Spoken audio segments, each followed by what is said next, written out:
Mechanical गुरु channel को subscribe कीजिए और बेल आइकॉन को दबाइए लेटेस्ट अपडेट पाने के लिए। हेलो दोस्तों, आज के इस वीडियो में हम रैंकाइन साइकिल के बारे में बात करेंगे और मैं आपको बेसिक बताऊंगा कि एक रैंकाइन साइकिल को कैसे टीएस डायग्राम में प्लॉट किया जाता है और बेसिकली टीएस डायग्राम क्या होता है।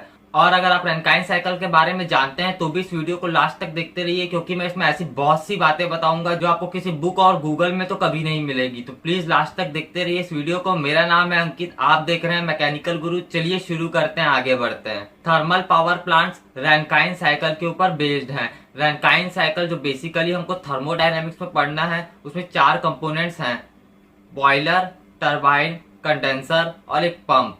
बॉयलर में कांस्टेंट प्रेशर में हीट एडिशन होता है, यानी बॉयलर में जो भी फ्लूइड रहेगा उसका प्रेशर कांस्टेंट रहेगा और उसका टेम्परेचर इंक्रीज होगा। और टरबाइन में फिर आइसेंट्रोपिक एक्सपांशन होता है, या फिर आप उसे रिवर्सिबल एडियाबैटिक प्रोसेस भी बोल सकते हैं। इस प्रोसेस में एंट्रोपी कांस्टेंट रहती है।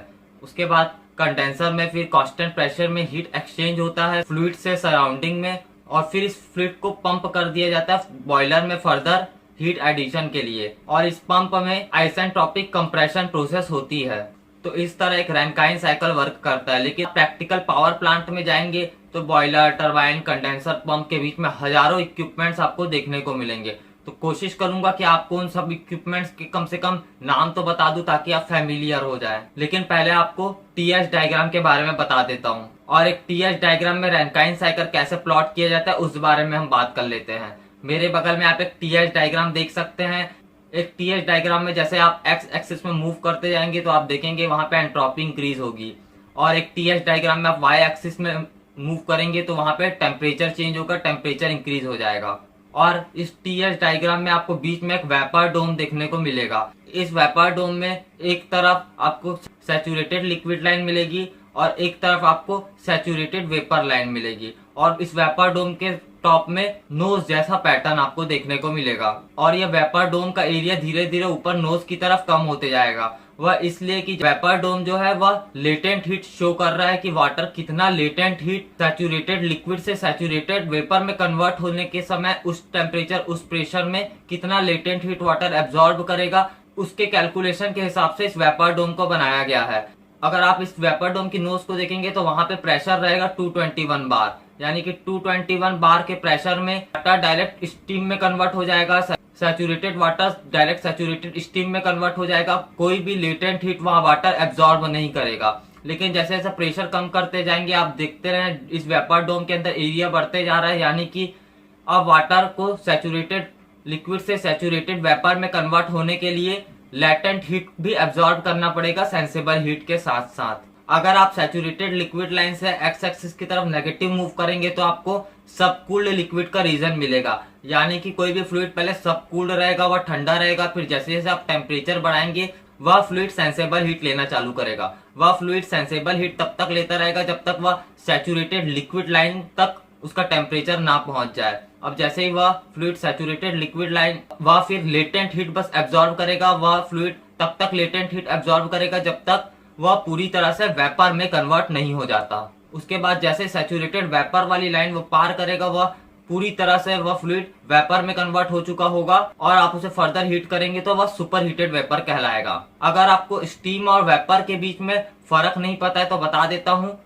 वाटर के वेपर को स्टीम कहते हैं, किसी और फ्लूइड का वेपर होगा तो उसे हम वेपर ही कहेंगे। सेम जैसे करोजन और रस्टिंग के बीच में डिफरेंस है। आयरन में करोजन होता है तो उसे हम रस्टिंग बोलते हैं, किसी और मेटल में अगर करोजन होगा तो उसे हम करोजन बोलेंगे। उसी तरह वाटर का वेपर को हम स्टीम बोलते हैं, किसी और फ्लूइड के वेपर को हम वेपर ही बोलेंगे। तो कोई भी फ्लूइड पहले सेंसेबल हीट लेगा, फिर लेटेंट हीट लेगा, फिर सेंसेबल हीट लेगा। तो और लेटेंट हीट वह तब लेगा जब वो सैचुरेट हो रहा होगा, और उसी सैचुरेशन को शो करता है ये वेपर डोम। तो अगर आपने मान लीजिए कोई पॉइंट ले लिया इस वेपर डोम के बीच में और आपसे पूछा गया कि इसका फेस क्या है, तो उस वेपर डोम के बीच में जो भी फ्लूइड रहेगा वह आधा लिक्विड रहेगा और आधा वेपर के फॉर्म में रहेगा। यानी कि अगर वह पॉइंट सैचुरेटेड लिक्विड लाइन की तरफ ज्यादा है तो फ्लूइड में लिक्विड की मात्रा ज्यादा रहेगी और स्टीम की मात्रा कम रहेगी, और यही पॉइंट अगर सैचुरेटेड स्टीम लाइन के पास आएगा तो उसमें स्टीम की मात्रा ज्यादा रहेगी और लिक्विड की मात्रा कम रहेगी।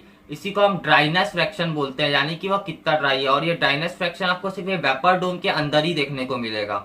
सब कूल्ड रीजन का ड्राइनेस फ्रैक्शन होता है 0 और सुपर हीटेड रीजन का ड्राइनेस फ्रैक्शन होता है 1। और इस वेपर डोम में आपको 0 से 1 के बीच में अलग अलग परसेंटेज में आपको अलग अलग रेशियो में वाटर और स्टीम का कॉम्बिनेशन जब वह लेटेंट हीट ले रहा होगा तो आपको देखने को मिलेगा। यानी कि वेपर डोम के एकदम बीचों बीच में अगर आप पॉइंट लेंगे तो वहां पे 50% वेपर होगा और 50% लिक्विड होगा या 50% वाटर होगा।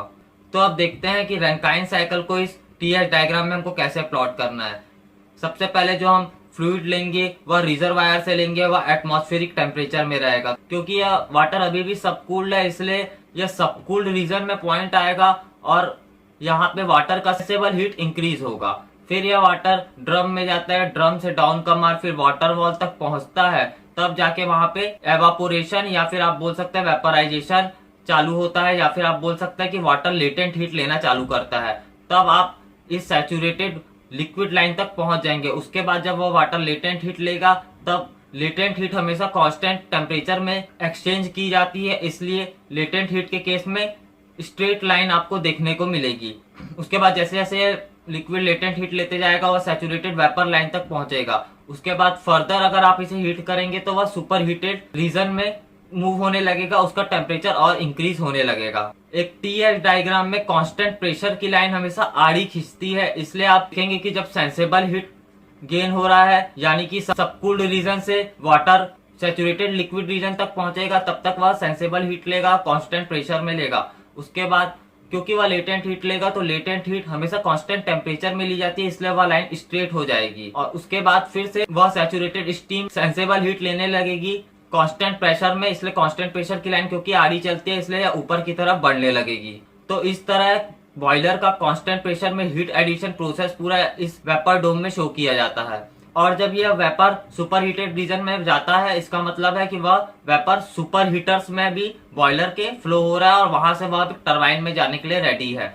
अब जब उसे टरबाइन में भेजा जाता है इस स्टीम को तो वहां पे टरबाइन में इसका आइसेंट्रोपिक एक्सपांशन होता है। और क्योंकि एक्स एक्सिस में एंट्रोपी शो हो रही है और आइसेंट्रोपिक एक्सपांशन का मतलब होता है कांस्टेंट एंट्रोपी में एक्सपांशन होना, तो सीधी लाइन हमें नीचे की तरफ देखने को मिलेगी। उसके बाद फिर क्योंकि कंडेंसर में कांस्टेंट प्रेशर में हीट रिजेक्शन प्रोसेस होता है, यह साइकिल फिर टर्न ले लेगा और एंट्रोपी कम होने लगेगी। अब यह लाइन रिवर्स डायरेक्शन में चलने लगेगी। उसके बाद जब उसका टेम्परेचर इतना कम कर दिया जाएगा उस फ्लूइड का कि वह बॉयलर में जाने के लिए फिर से रेडी हो जाए, तो फिर उसे बॉयलर में भेज दिया जाता है जहां से फर्दर यह साइकिल ऐसे रोटेट होने लगता है।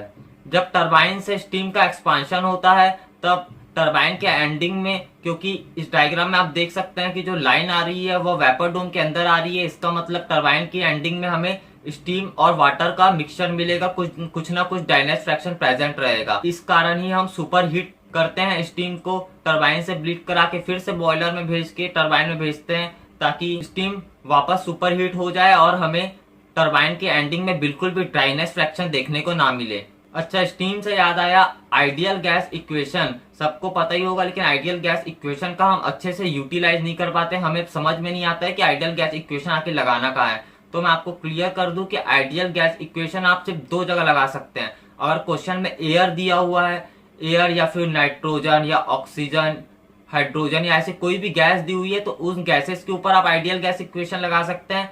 या फिर आपको क्वेश्चन में अगर सुपर हीटेड वेपर दिया हुआ है या सुपर हीटेड स्टीम दिया हुआ है तो उस केस में भी आप आइडियल गैस इक्वेशन लगा सकते हैं। यानी फर्स्ट लॉ का क्वेश्चन सॉल्व करते समय अगर कहीं पे भी एयर, नाइट्रोजन, ऑक्सीजन या सुपर हीटेड स्टीम दिया हुआ है, या फिर थर्मोडायनेमिक्स में कहीं पे भी अगर एयर, ऑक्सीजन, नाइट्रोजन या सुपर हीटेड स्टीम दिया हुआ है तो आप वहां पे आइडियल गैस इक्वेशन लगा सकते हैं। आपका आंसर बहुत कुछ सही आएगा। और इस पावर प्लांट में या साइकिल में बहुत सारे कंपोनेंट्स लगे रहते हैं, जैसे टरबाइन से निकलने के बाद स्टीम कंडेंसर में जाती है। स्टीम कंडेंसर में जाती है वो तो हमें पता है, लेकिन वह कंडेंसर के बाद एक कंडेंसर एक्सट्रैक्शन पंप लगा रहता है जो कंडेंसर से जो कंडेंसेट है उसको एक्सट्रैक्ट करने का काम करता है। और यह condenser extraction pump mainly hot well में लगा रहता है। हॉट वेल कंडेंसर का सबसे नीचे वाला हिस्सा होता है।